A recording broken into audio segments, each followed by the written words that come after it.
Raz, this is Megashawn45 here, and welcome back to my Half-Life 3 Theory series. Making some crazy conspiracies lately, and it's just gonna get worse from here. Expect spoilers from not only every Half-Life game in this one, but the Portal series as well. And now that I'm saying that, you can probably get where I'm getting at with this. So let's begin with theory number 2, episode 1, the Overwatch Voice theory. The Overwatch Voice is a computerized PA system that the Combine used for either public announcements towards its citizens, directly as a dispatch for civil protection, important updates for Combine troops, and she's voiced by the ever so talented Ellen McLean, who also voices GLaDOS in Portal, the announcer in TF2, and the witch from Left 4 Dead, amongst other things. The Overwatch voice is first heard during the apartment block raid in the first chapter. Then she's heard a lot more frequently during the canal segments with the alerts on the anti-citizen actions. And then she's not heard from again until Nova Prospect, with their various mission updates on the ant lines, which cell blocks are being attacked, turret programming. And then she's finally heard at the Citadel during the weapon strip scene. Ooh, sexy. And the Dark Fusion Reactors countdown. She returns in episode 1, sounding confused and broken with all the chaos happening in the Citadel. And then she returns in episode 2 with a newer sounding voice. And despite the decade absence of Half-Life, the Overwatch was not forgotten about, as she has many new lines in Alex. So before we go into my theory on the Overwatch, how much do we actually know about her? Next to nothing, pretty much. The Overwatch is pretty much a reflection on the Black Mesa Vox from Half-Life 1, and she's pretty much the voice of the Combine and their perspectives on what's been happening after the player causes enough disturbance. Combine advisors don't exactly speak English, except for the one in Trophy 02.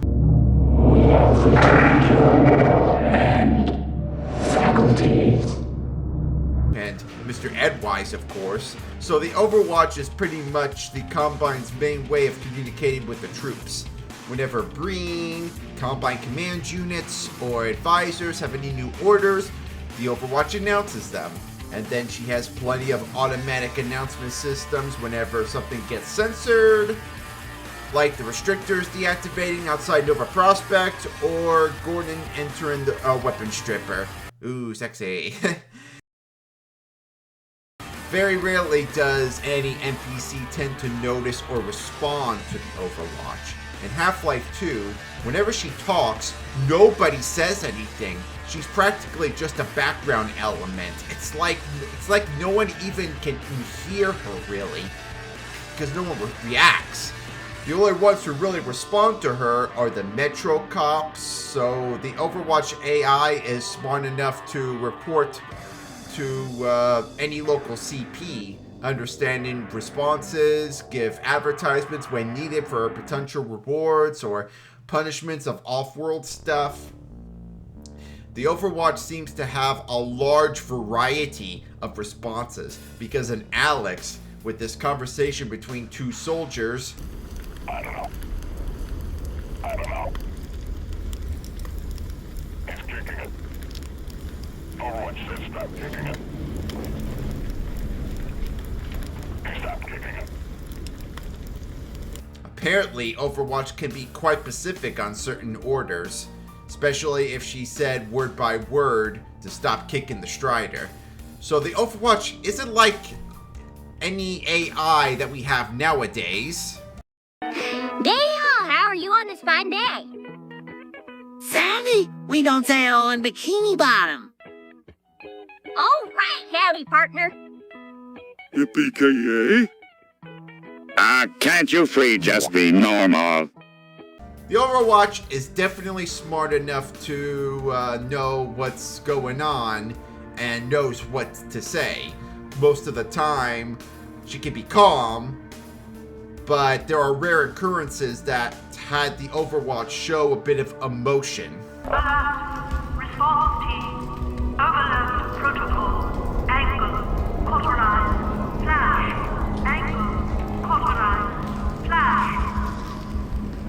Seems kind of weird for a robotic AI to be freaking out like that, huh? In episode 2, when the Overwatch talked during the White Horse Inn ambush, Alex was listening in and was responding to what she was saying.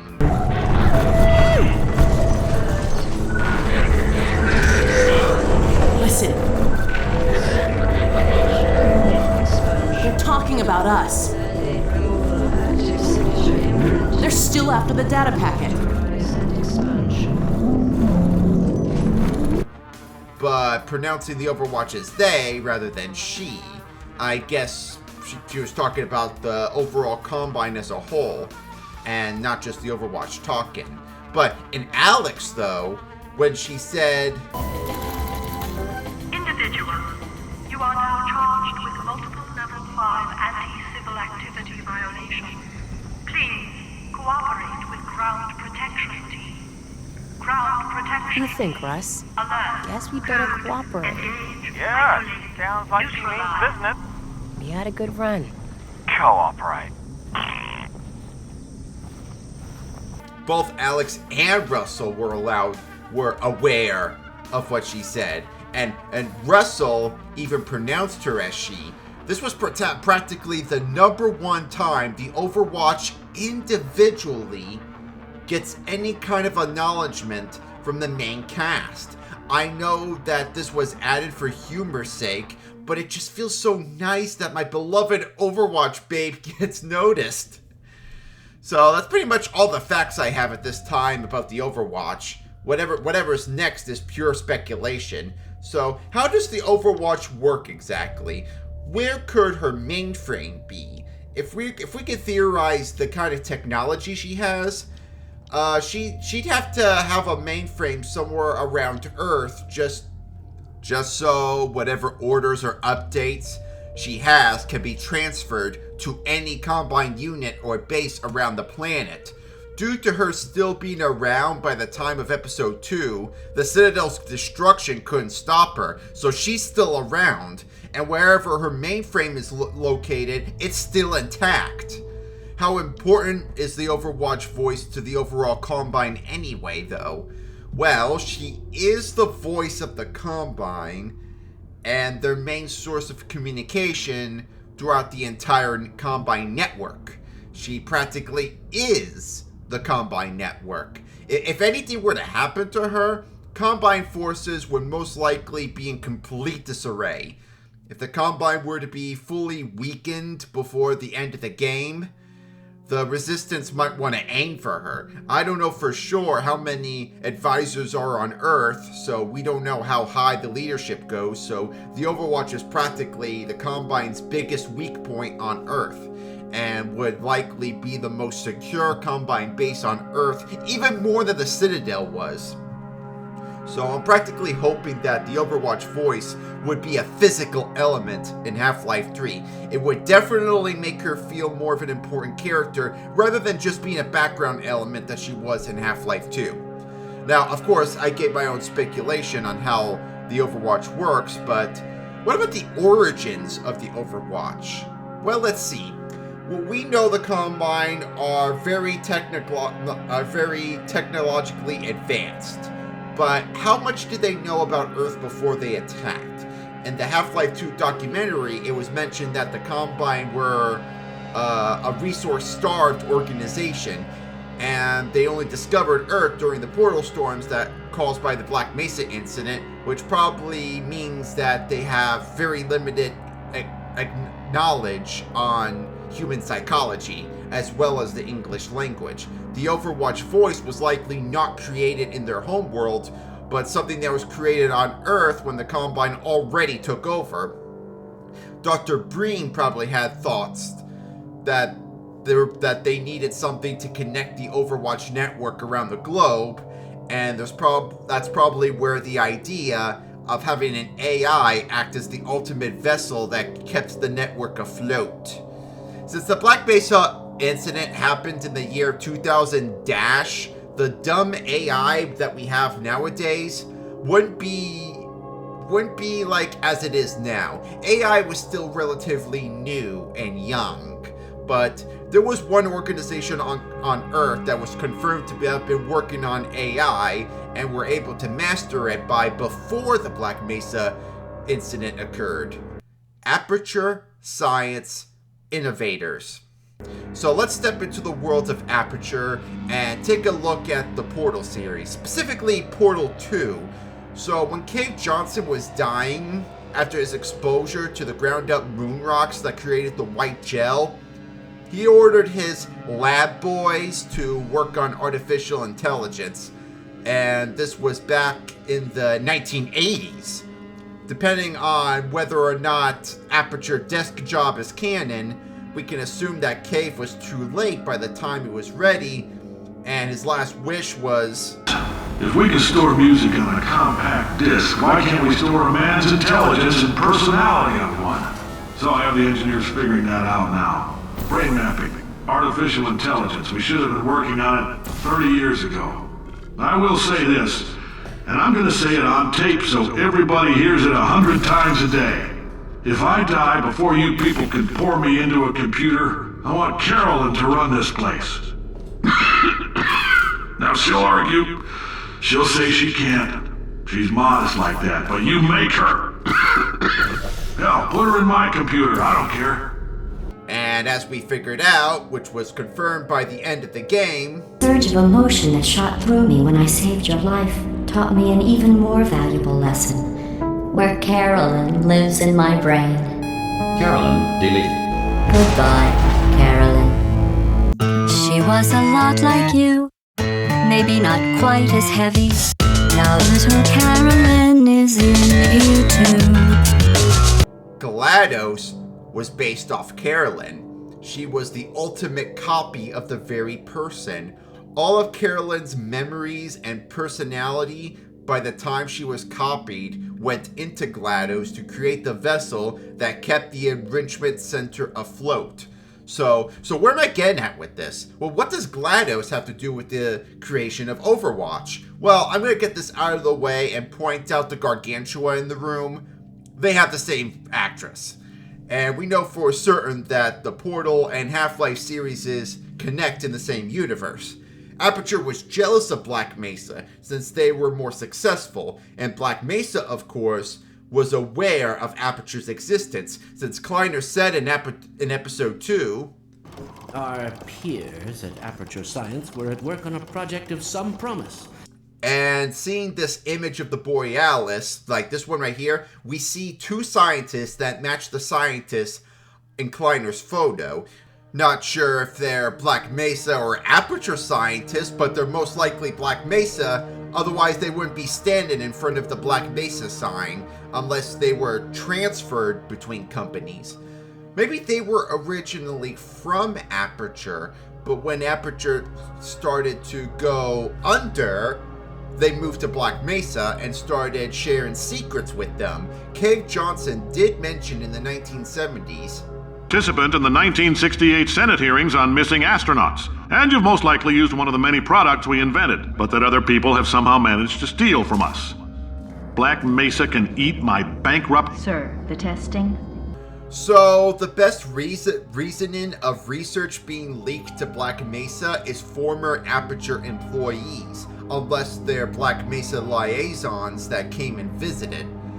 I'm not certain of how much of Dr. Breen knew about Aperture Science, since we have no idea how long he was administrator for. I mean, looking at his age, I doubt he was administrator by the time Cave Johnson was alive. Cave was already running his own shower curtain company by the 1940s, and Breen was an old man by the 2020s, so he obviously is much younger than Cave. He had to have been like a child during Aperture's heyday, but Black Mesa already knew quite a bit about Aperture, and Breen might have looked into it. The Borealis is going to play a part in a future Half-Life installment, and Aperture were the ones who created it. The Combine are at least suspicious of the Borealis if they were in the North Pole attacking Mossman's base. This might have been a previous order a previous Breen order from before he was defeated to get into whatever disturbances are happening to the North Pole that connect to the Borealis. So if Breen was aware of Aperture science, how much knowledge or equipment could he have from there? One thing that doesn't really add up in a lore perspective is that Aperture and the Combine share a few similar technologies. They both have energy balls. When you are done, you will drop the device in the Equipment Recovery Annex. Enrichment Center regulations require... They both have turrets that fire the same projectiles. It kind of makes me wonder if some of the Combine tech on Earth were hybrids of Combine tech and Aperture tech. The Combine were never able to enter the Enrichment Center, but Aperture probably had other facilities around the planet. Maybe one that was by the Borealis, but maybe the Combine tech that matched Aperture's wasn't so much of the same tech, but were from the same blueprints.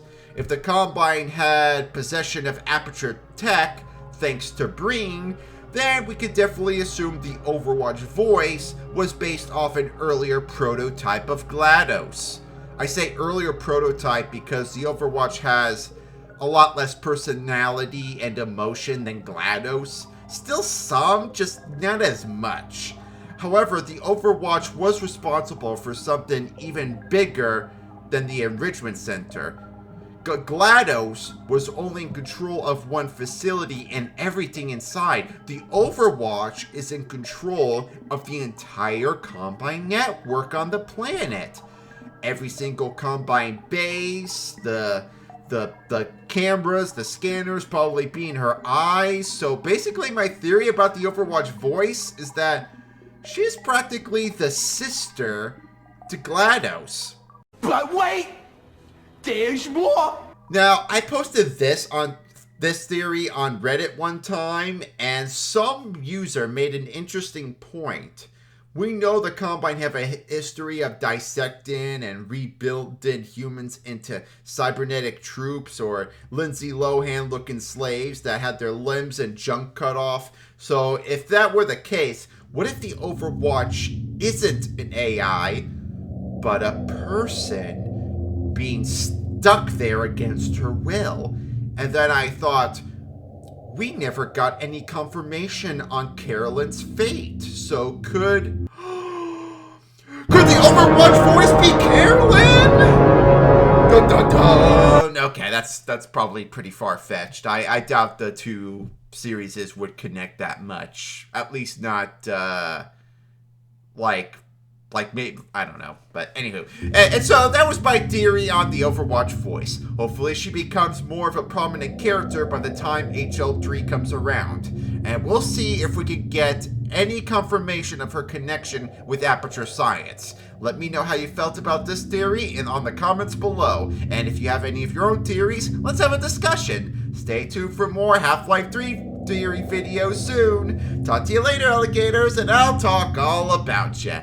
Thanks.